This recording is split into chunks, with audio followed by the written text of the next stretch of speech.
Hey everybody, it's Rusty here from Rusty Shipp, and I just wanted to give a weekly update on what's been going on with the band. It's been another exciting week in the Rusty Shipp universe, in the water world, so to speak. And let's see, what's been going on this week? Last week, at the end of the week, we got our album reviewed online by a website called Jesus Freak Hideout, which is really awesome because that's a website I actually have been checking out myself off and on for the past 20 years.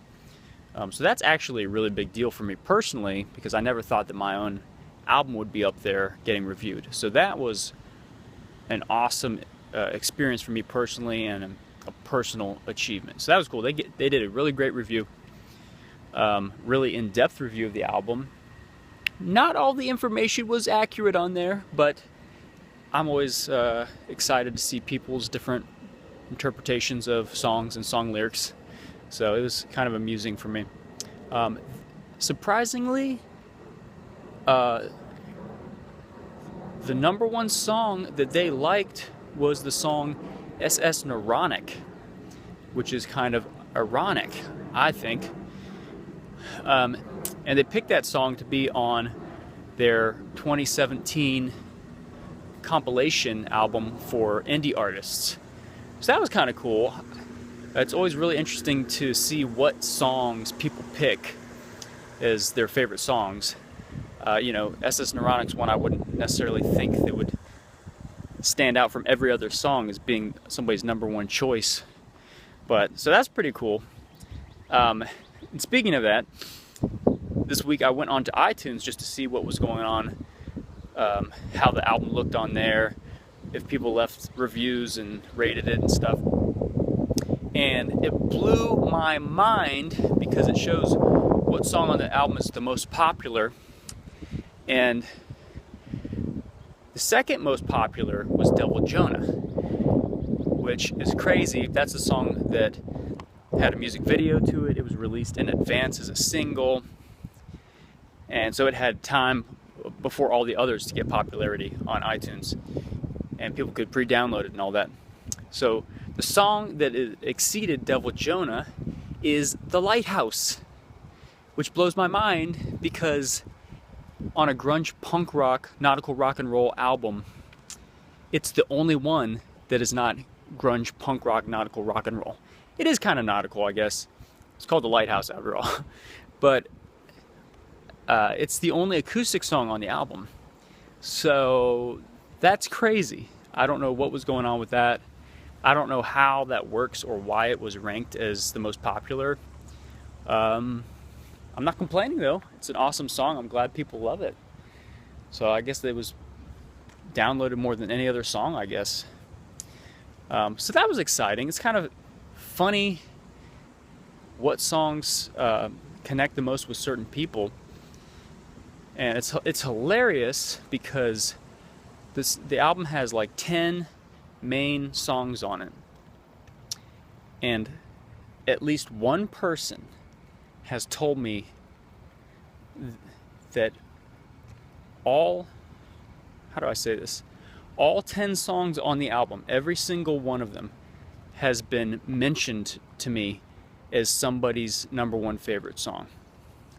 So somebody said that Treading Water is their number one favorite song on the whole album.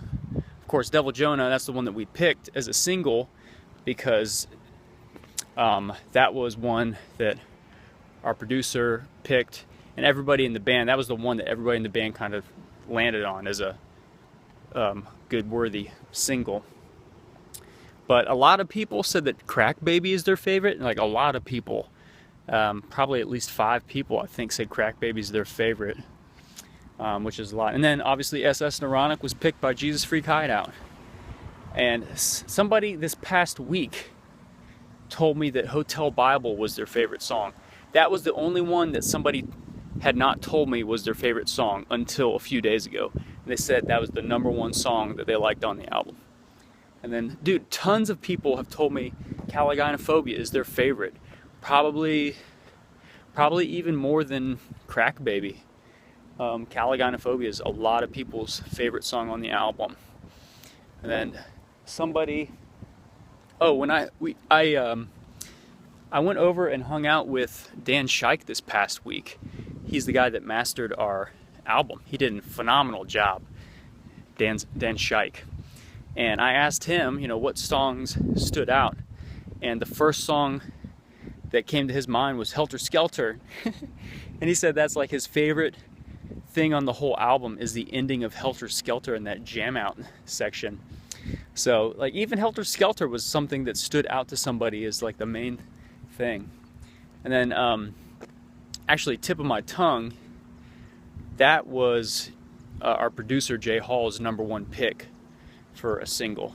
And also Dan Pearson, the guy that we worked with in who did PR for us in the UK, Dan Pearson with Saint in the City, he said that Tip of My Tongue was also his #1 pick for a radio-friendly single. So there you go, Tip of My Tongue is another one, and that's actually going to be our next single actually that we release, is Tip of My Tongue, because we've gotten a lot of feedback that's a lot of people's favorite song, and especially professional people, that's like their #1 choice for a song that's like radio-friendly. And then next is Lighthouse, which apparently is the most popular one on iTunes for some reason, which is awesome. And then, of course, the last song on the album, Davy Jones, which was everybody's favorite song up until the album came out. And I don't know, that's like our hit song if we had a hit song. That's the one we close every show with. That's the one people cheer for and sing along to, and people get in on the ghost chorus part. So that's just really exciting that everybody's receiving this album so well, and not just like a few songs that are hits, but it's like every song on the album is a hit, and every song on the album people absolutely love, and it's, you know, every song is somebody's favorite song. That's amazing. Like it seems like it's really rare for that to happen. That's how the Beatles albums were. But since the Beatles, I mean, there's not many albums that can claim that. So I just feel so blessed that we've been getting this kind of feedback and that people are receiving it so well. It's just really, really flattering and really humbling. It's awesome. Also, I wanted to show people that we've got a brand new Rusty Shipp t-shirt that we just put on our online store on rustyshipp.com. So this is cool, brand new t-shirt, check it out. I'm wearing it right now. Rusty Shipp. Of course there's an octopus on it, why not? An octopus hugging one of those steering wheel things on ships with an anchor. That's awesome. That is a really cool t-shirt. So if you'd like one, you can go to rustyshipp.com, go to the merch section and get a t-shirt. Also, we're doing a special where if you get a t-shirt and a CD and stickers as a bundle package, it's actually cheaper if you get all of them together than if you got them individually. So check that out. I think it's like 20 bucks. It's only 20 bucks for the album and the t-shirt. So check it out. It's a pretty good deal. So yeah, that's it. Recently, I don't know what else. That's most of it. This past week, I actually got the opportunity to hang out with the guy who played guitar for our band a few years ago, Mason Farrell. So it was awesome catching up with him and just seeing what he's up to these days. He's an awesome dude, and we're really good friends to this day. We get along great. So that was just a real blessing getting to hang out with him again. Mason Farrell, phenomenal guitarist, and one of the funniest people I've ever met in my life. Absolutely. I hung out with him at Family Wash, and he shows up wearing some hat with SpongeBob and Patrick on it, riding dinosaurs in space. Like, that's a hat. Nautical to the end, boy. And then the week before that, I hung out with our former bass player, Dustin Harris. It was awesome just catching up with him. He's doing great. He's involved with his church, doing music with them, feeling really fulfilled and excited about life, and working on a lot of his own solo stuff too, writings and stuff. So it's really exciting to meet up with these guys who've been in the band. We still get along great and everything, and just happy that they're having a good time and still creative and doing that stuff. But I think that's the gist of this past week. Lots of stuff going on, and I know that it's going to be another busy, exciting week. So I'll check in with you all next week. Thank you so much for listening. Ship out.